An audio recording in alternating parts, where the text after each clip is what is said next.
My name is Harold Whitman. I'm 77 years old. I don't know why I waited this long to say these things out loud.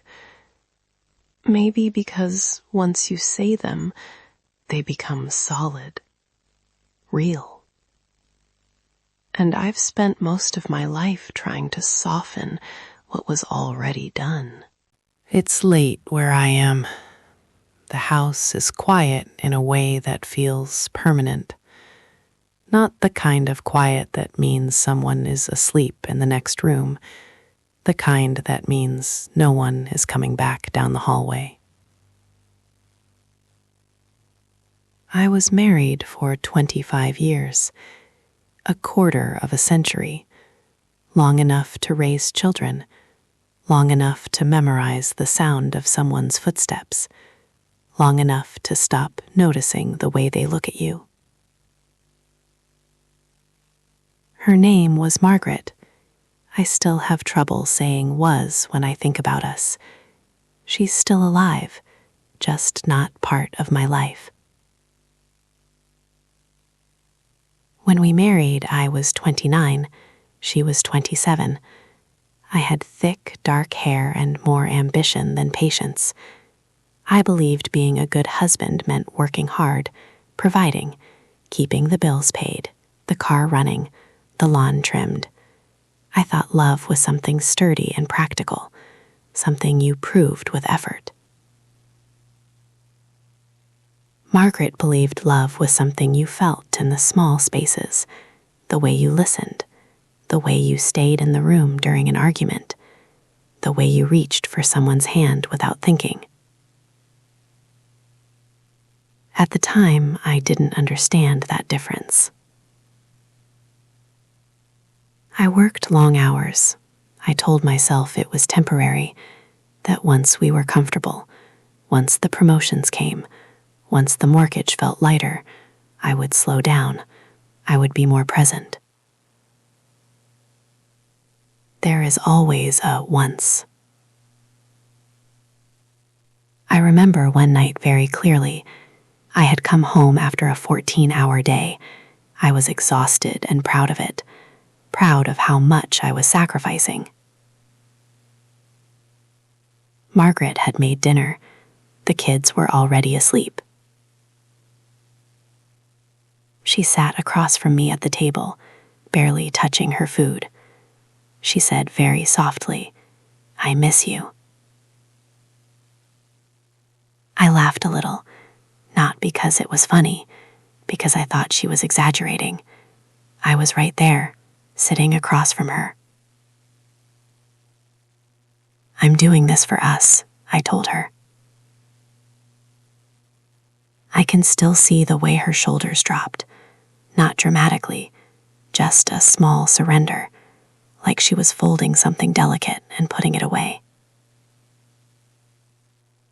That was the first moment I should have noticed. But life kept moving. The kids grew. There were soccer games and school meetings and Christmas mornings. We functioned well. We looked like a solid family. From the outside we were. Inside, something quiet was thinning out.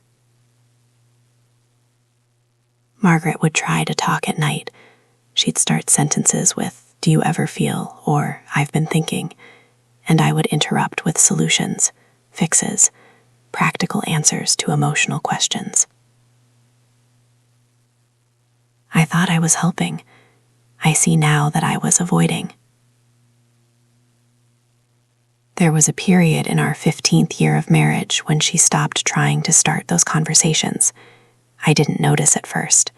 The house felt calmer, fewer heavy talks, less tension. I mistook silence for peace. One Saturday afternoon, I came home early. That almost never happened. I remember walking in and finding her sitting on the living room floor with old photo albums spread around her. She didn't hear me come in. She was looking at a picture from our honeymoon. We were standing on a windy beach, laughing at nothing. Her fingers traced the edge of the photo like she was trying to feel something through it. I asked what she was doing. She closed the album quickly, said she was just cleaning. I nodded and went upstairs to check my emails. I wish I had sat down beside her. I wish I had asked what she saw in that picture, what she was remembering, what she was grieving. But at 44, I still believed there would always be time. Time is such a quiet liar. By the 23rd year, we were polite roommates. We discussed groceries, car repairs, the children's college plans. We didn't discuss loneliness. The night she told me she wanted a divorce, it wasn't loud. There was no slammed door, no dramatic shouting. We were sitting at the same kitchen table where she had once said she missed me. She said, "I can't keep living like I'm invisible." And I felt blindsided. Invisible? I had worked myself to the bone for this family. I had stayed faithful. I had provided everything we needed. But she wasn't talking about things you can list. She was talking about the parts of herself that had slowly faded while I was busy being responsible. I remember feeling angry, then confused, then deeply offended. It took me years to feel anything else. She moved out in the spring. The house echoed for months. Every room felt too large. I thought she would change her mind. She didn't. The divorce papers were signed quietly. 25 years reduced to signatures and divided furniture. The kids were grown by then. They handled it with more grace than I did. I kept working. Of course I did. It was the only language I knew. But something had shifted. Even at the office, I felt alone in a way I hadn't before. I would look around at younger men rushing through their days, talking about overtime and promotions, and I would want to grab them by the shoulders. But I never did, because no one would have been able to tell me either. For a long time, I told myself the marriage failed because we grew apart, because people change, because sometimes things just don't work out. Those explanations are neat, clean. They don't hurt too much. The truth took longer to settle. It arrived in small moments, like the first time I got sick after the divorce. Just a bad flu. I lay in bed, sweating, staring at the ceiling. There was no one to bring me water, no one to complain to, no one to sit quietly in the room. And I realized I had treated companionship like background noise, like something that would always hum along while I focused on more important matters. That was the beginning of understanding, not all at once, just a crack in the wall I had built around myself. Years passed.